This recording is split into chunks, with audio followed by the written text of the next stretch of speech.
ili waweze kupewa adhabu.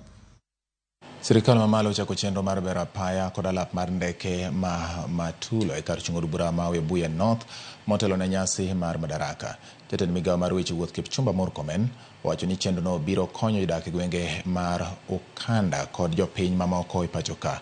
Koloso gi jofwambo bang' limo alap ndeke no, Murkomen wacho ni gibiro chiwo omenda mar tieko chenro no ewi mano osingo ni obiro neno ni apaya ma Masihu Brigedia bende otieki. Onyiso joma omiyo orak mag gero apeyni go kod paw ndege no mondo ne ni rowere mantie gwengego kata gwengego oyudo orak e chenro no.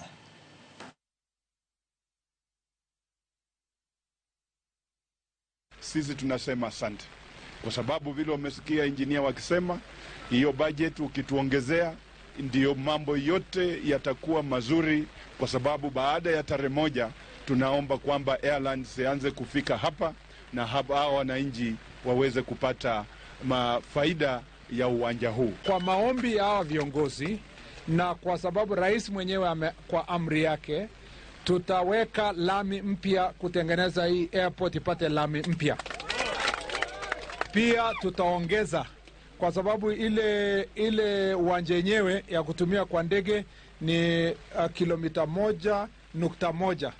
Ili iweze kalete ndege zingine kama zile zinatua kwa airport zingine kama ile ya Kakamega na ile ya Kitale. Sasa tumesema tunataka kuongeza ikue kilomita 1.2.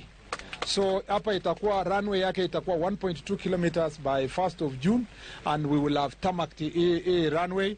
Ndio sasa kutoka hapo tutatafuta sasa bajeti kwa mwaka unaokuja tufunge fence. Watu walikuwa wanafikiria ni story, sasa imekuwa ni ukweli. Mkiona Mheshimiwa Murkomen waziri akikuja hapa, si mmeona mwenyewe.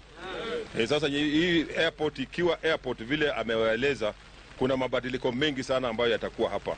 Kwa hivyo sisi tutaomba tu sio tu watu watakuwa wanasafiri. Tutakuwa pia na cargo aircraft ambazo zinakuja hapa kubeba mizigo mbalimbali.